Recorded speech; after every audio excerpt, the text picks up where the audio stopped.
ప్రభు అయిన యేసుక్రీస్తు నామములో మీకు సమాధానం కలుగునుగాక. షలోం. ఈ ఉదయకాల సమయం కొరకు 77వ కీర్తన 20వ వచనము. నీ ప్రజలను మందవలే నడిపించితివి. దేవుని నామానికి స్తోత్రం కలుగునుగాక. మీలో చాలామందికి తెలుసు, నేను ఇజ్రాయెల్ దేశానికి ప్రతి నెల వెళ్ళినటువంటి సందర్భాలు కూడా ఉన్నాయి. రాబోతున్నటువంటి దినముల్లో యుద్ధము ముగించిన వెంటనే తిరిగి ఇజ్రాయెల్ దేశం వెళ్తున్నానండి. ఇజ్రాయెల్ దేశం మీరు వెళ్ళాలి అనుకున్నట్లయితే ఈ నెంబర్కి కాల్ చేయండి. దేవుడు మిమ్మల్ని బలపరిచి మీకు ఆర్థికంగా సహాయం చేస్తే ఒక్కసారైనా వాగ్దాన భూమి చూడడానికి ప్రయత్నం చేయండి. చాలా అద్భుతమైనటువంటి అనుభూతి. అనేక సార్లు వెళ్ళడానికి దేవుడు సహాయం చేశాడు. దేవుడు నాకు ఇచ్చిన ఆ శ్రేష్టమైన అవకాశాన్ని బట్టి ప్రభువుని నేను స్తుతిస్తూ ఉన్నాను. మేము వెళుతున్నటువంటి సమయంలో 55 మందిని తీసుకుని వెళ్తామండి. 4 దేశాలు వెళ్తాం. మొదటిగా జోర్డాన్ దేశంలోని అమాన్ క్యాపిటల్ సిటీ, అంటే అమోనీయులు ఉన్నటువంటి ప్రాంతం. దాని తర్వాత ఇజ్రాయెల్ దేశం, ఇజ్రాయెల్ దేశం తర్వాత పాలస్తీనా దేశం, పాలస్తీనా దేశం తర్వాత ఐగుప్తు దేశం. ఇవన్నీ కూడా 4 దేశాలు, 9 రాత్రులు 10 పగులు అన్నమాట. ఈ 10 రోజులు ప్రయాణంలో ముగించుకొని ఇంటికి వచ్చే లోపల ఒక 2-3 రోజులు నేను నిద్రలేయడం చాలా కష్టం అండి. చాలా అలసిపోతాం. ఈ 10 రోజుల ప్రయాణంలో రోజు కనీసం మనం ఒక 2, 3, 4, 5 కిలోమీటర్లు నడవాలి. అన్ని ప్రాంతాలకి కార్లు, బస్సులు వెళ్తాయి, కానీ కొన్ని సందర్భాల్లో ఖచ్చితంగా మనం నడవాల్సినటువంటి పరిస్థితులు అక్కడ మనకు కనిపిస్తాయి.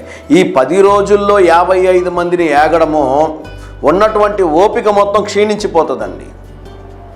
55 మందిని మెయింటైన్ చేయడం అనేది చిన్న విషయం కాదనమాట. ఆలోచన చేస్తే మరి మోషే కానివ్వండి, యెహోషువ కానివ్వండి, అహరోన్లు కానివ్వండి, వీరందరూ కూడా ఐగుప్తు దేశంలో నుంచి వస్తున్నటువంటి సందర్భంలో 40 సంవత్సరములు కొన్ని లక్షల మందిని ఎలా ఏగారు కదండి. దేవుడు వారికి చేసినటువంటి మేలు ఏంటి అంటే, పగలు మేఘస్తంభమై రాత్రి అగ్నిస్తంభమై దేవుడు వారి మధ్యలో నుండి వారిని నడిపించినట్లుగా మనం చూస్తున్నాం. అందుకని వాక్యంలో ఒక మాట ఉంది, చూడండి ప్రియులారా. ఈరోజు వాక్యాన్ని మరొకసారి చదువుతాను చూడండి. నీ ప్రజలను మందవలే నడిపించితివి. ఉదయకాల సమయంలో మనం ఏం ప్రార్థన చేయాలో తెలుసా? ప్రభువా, నన్ను నా కుటుంబాన్ని మీరు నడిపించండి ప్రభువా. ఈ చిన్న ప్రార్థన మీరు చేయగలిగితే దేవుడు చక్కని శ్రేష్టమైన మార్గంలో మిమ్మును మీ కుటుంబమును నడిపిస్తాడు. దేవునికి మీరు ప్రార్థన చేసినప్పుడు, దేవుడు మిమ్మల్ని నడిపించినప్పుడు, ఎర్ర సముద్రం అడ్డుగా వస్తే దాన్ని దేవుడు 2 పాయలుగా చేస్తాడు. ఎరికో గోడలు వచ్చాయనుకోండి, దాన్ని పడగొడతాడు. దేవుడు మీకు తోడుగా వచ్చినప్పుడు మీ ప్రతి అవసరత సంధించబడుతుంది. దేవుని నామానికి స్తోత్రం కలుగునుగాక. ధైర్యంగా ఈ దినాన్ని ఎదుర్కోండి.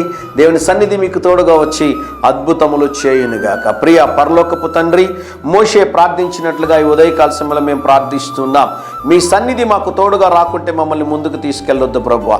ఈ దినం నాతోను, మాతోను, మా ప్రియులతోనూ మీ సన్నిధిని తోడుగా ఉంచి మందవలే మీరు నడిపించమని యేసు నామములో ప్రార్థిస్తున్నాము తండ్రి. Amen, amen.